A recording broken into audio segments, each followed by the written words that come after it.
एक दर्द भरी कहानी जिसने मेरी सोच बदल डाली। दोस्तों, मैं आज आपको अपनी एक ऐसी दर्द भरी कहानी बता रहा हूँ जिसे सुनकर आपके विचार बदल जाएंगे।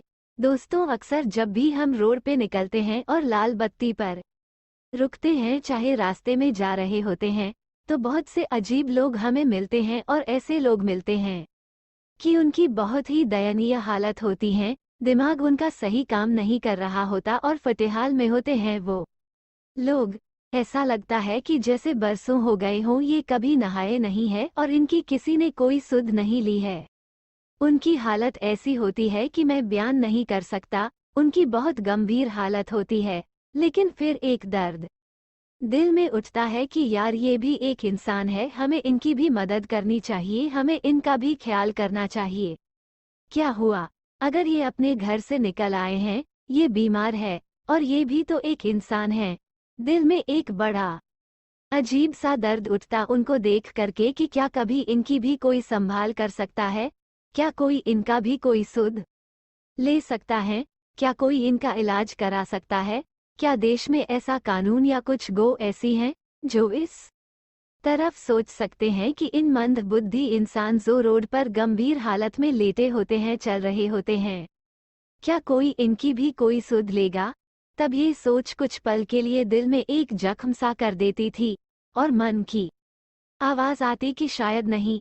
लेकिन दोस्तों, मैं आपको बहुत ही आश्चर्यजनक बात बता रहा हूँ कि एक दिन मैं रोड पर निकल के जा रहा था तो मैंने अचानक देखा कि कुछ 4-5 लोग एक इसी तरह की दयनीय हालत में लेटे हुए इंसान की मदद कर रहे हैं, उसको खाना खिला रहे हैं। उसके बाल जो बहुत ही लंबे व गंदे, जिनमें काफी ज्यादा गंदगी घुसी हुई थी और उसके अंदर बदबू आ रही थी, तो वो लोग उसकी सफाई कर रहे थे, उसको नहला रहे थे और उसकी तेल से मालिश कर रहे थे और नहलाकर उसके कपड़े बदल रहे थे। जब मैंने वो दृश्य देखा तो मेरे रोंगटे खड़े हो गए। मेरे अंदर एक उत्सुकता जागी कि इन लोगों का पता करें ये कौन है। जब मैं उनके पास गया, मैंने उनसे पूछा, भाई क्या ये आपका अपना है या आपका कोई सगा संबंधी है। उन्होंने जवाब दिया कि नहीं, ये हमारा अपना कोई नहीं है, कोई रिश्तेदार भी नहीं है, लेकिन ये एक इंसान है और हम लोग इसकी दयनीय हालत देखकर इसकी मदद कर रहे हैं कि आखिर ये भी एक इंसान है। मैं ये बात सुनकर के बहुत ही अचंभित हुआ और मेरे रोंगटे खड़े हो गए कि जो कुछ समय पहले मेरे अंदर सवाल चल रहे थे, मैं उनको पूरा होते हुआ देख रहा था।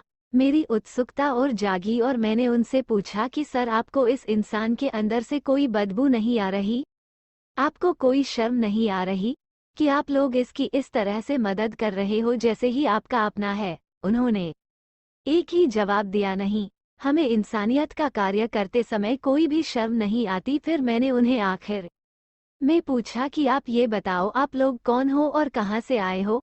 उन्होंने कहा कि हम पास के ही रहने वाले हैं और हम लोग डेरा सच्चा सौदा Shah Satnam green S welfare force wing के सदस्य हैं, जो पूज्य गुरु सेंट डॉक्टर गमीत राम रहीम सिंह जी ने बनाई है। हम उसके सेवादार हैं। मैं ये बात सुन के एकदम से शॉक हो गया। मैंने उनसे पूछा, अरे टीवी में, न्यूज़ चैनल में तो बाबा राम रहीम जी के बारे में इतना गलत गलत दिखा रहे हैं और आप लोग ऐसा काम कर रहे हैं, ये कैसे संभव है। तभी उनमें से एक सेवादार ने मुझे जवाब दिया कि सर, हमारा जो काम है वो गुरु जी ने एक ही सिखाया है कि आपने केवल इंसानियत के कार्य करने हैं। कौन आपके बारे में गलत बोल रहा है और कौन सही बोल रहा है, आपने उस पर ध्यान नहीं देना, बल्कि आपने हमेशा ही इंसानियत के कार्य करते रहना है। तो ये बात मेरे दिल को जख्म दे गई। मैंने सोचा, मीडिया बाबा राम रहीम जी के बारे में इतना कुछ गलत बोल रहे हैं और जो उनके फॉलोअर हैं वो ऐसा नेकी का कार्य कर रहे हैं जो मैंने कहीं भी नहीं पढ़ा और न कभी देखा कि एक पागल इंसान जो मंदबुद्धि है उसकी भी कोई संभाल कर सकता है।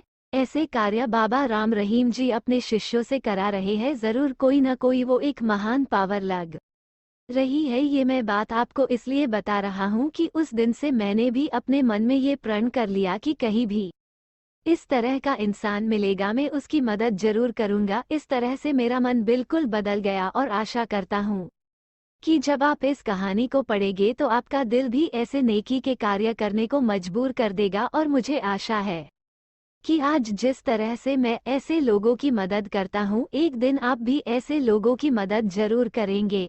और अंत में मैं उन सेवादारों का व उनके गुरु सेंट डॉक्टर गरमीत राम रहीम जी इंसान का बहुत बहुत धन्यवाद करता हूँ।